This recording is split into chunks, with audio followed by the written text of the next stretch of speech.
research. My research event is all about social, psychological, and social effects of brain trauma on graded students of Dato Pangulima Integrated School. Chapter 1. Introduction, background of the study. Rape is a traumatic experience that profoundly impacts the psychological and social effects and social well-being of survivors. Adolescents, particularly graded students,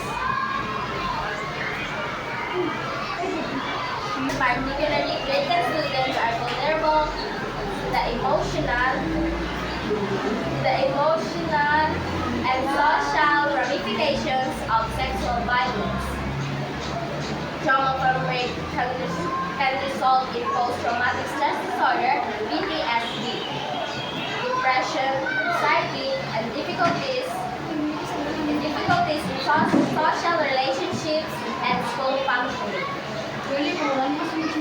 Schools like Dato Pangulima Integrated School are crucial environments where survivors require understanding, support, and interventions, investigating psychological and social effects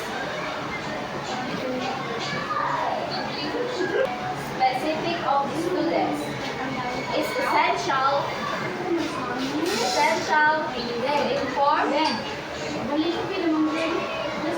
to inform effective counseling and support services.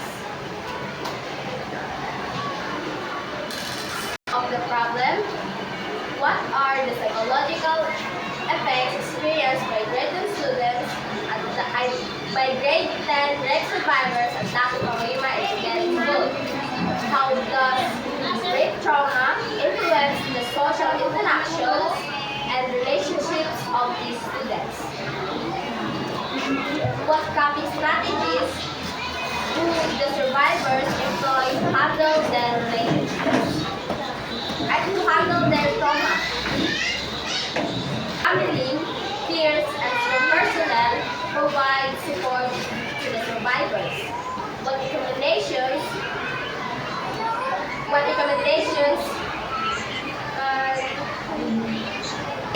can be made to improve trauma support and recovery within the school?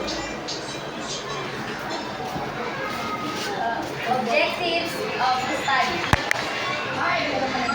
to identify the psychological effects of rape trauma on graded students, to explore crucial impacts of rape trauma on their interpersonal relationships, to examine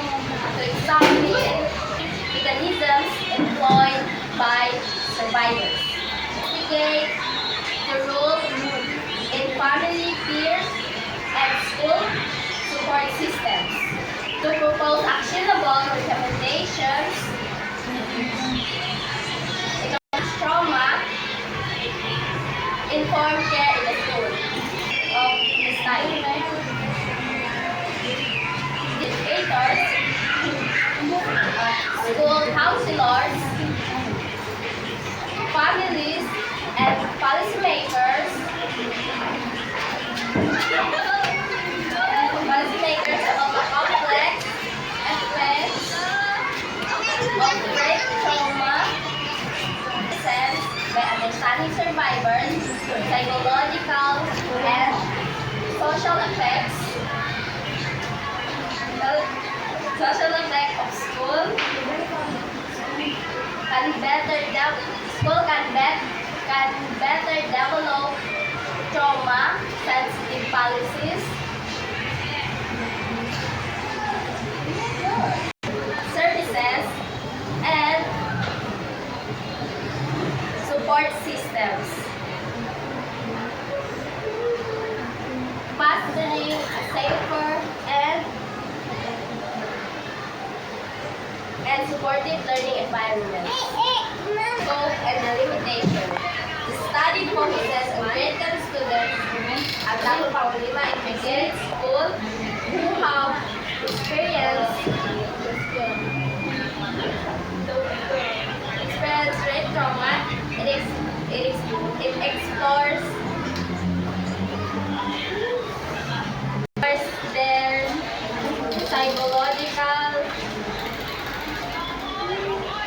psychological, and social effects,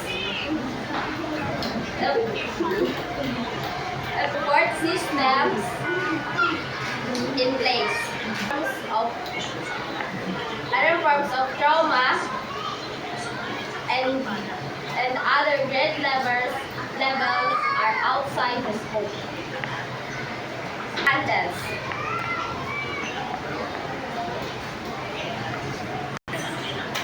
Grade rape survivors share their experiences. School counselors and psychologists and selected family members and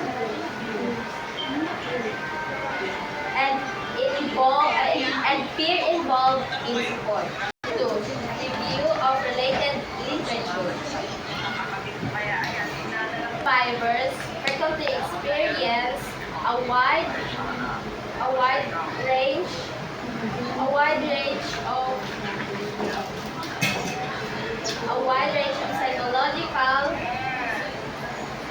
psychological symptoms such as anxiety, depression, PTSD, guilty, and emotional numbing. The trauma disrupts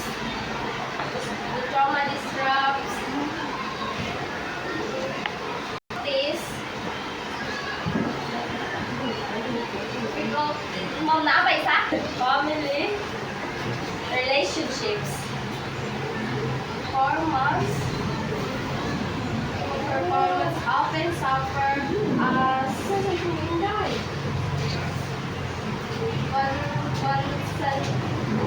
concentration, motivation, decline. Family and peer support can mitigate trauma. Stigma and cultural factors. Times. 7.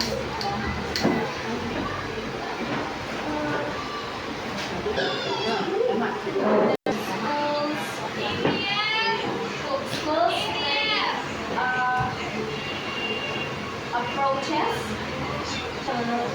recovery by implementing trauma informed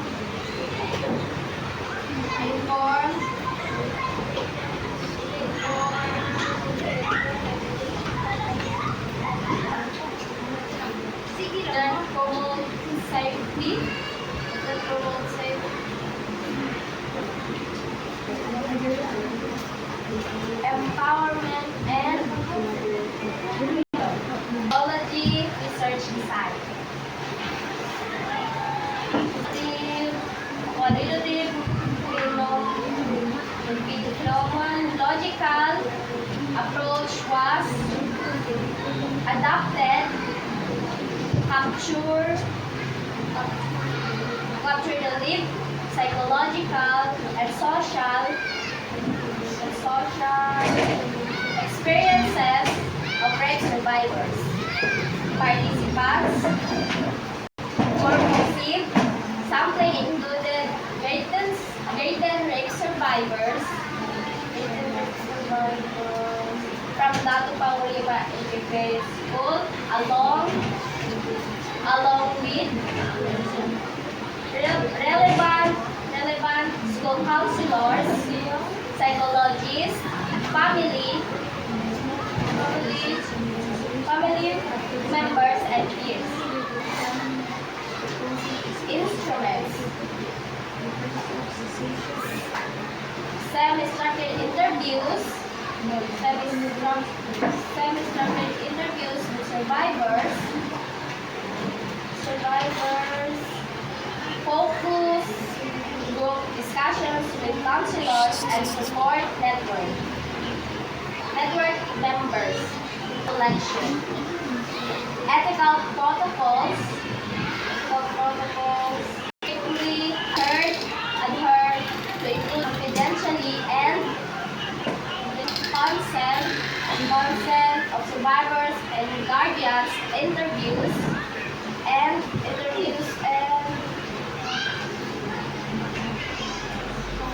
discussion. Acted in private and safe environment. This was used to identify patterns and themes related to trauma effects, coping, and support. Discussion. Then arrange psychological effects, including anxiety, fear, persistent sadness, and feeling of shame, withdrawal, and withdrawal.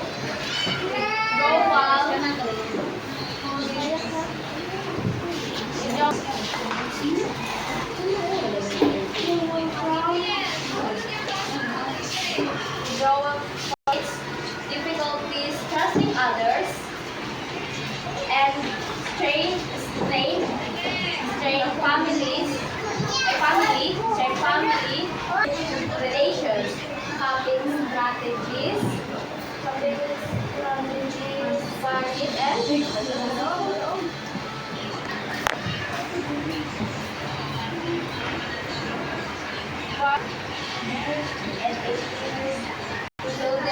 avoidance,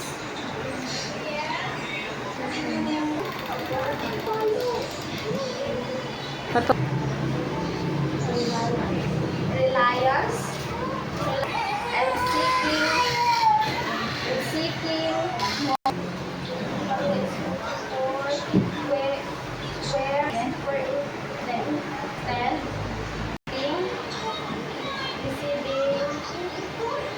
receiving empathetic care while face stigma like academic was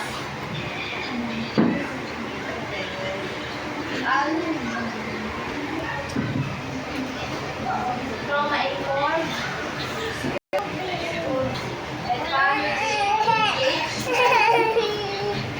and engagement to provide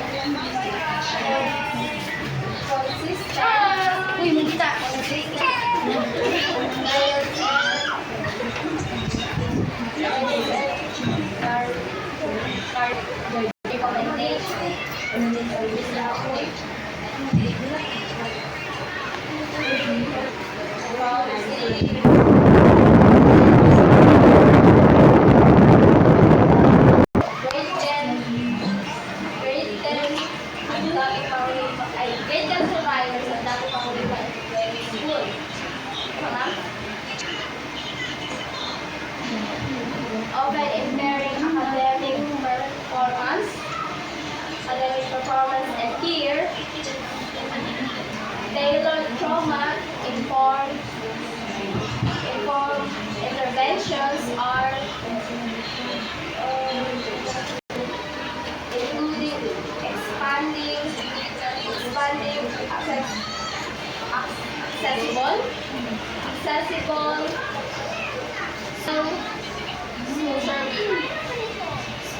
services, educators in trauma, sensitivity, and survivor, Nya na, nilaan sa mataon pa kanon sa kanon. creating peer support, Ang tagulit niya sa nilaan lang sa isolation, establishing confidence, engaging families, educators through education and collaboration, confidence, reporting, action.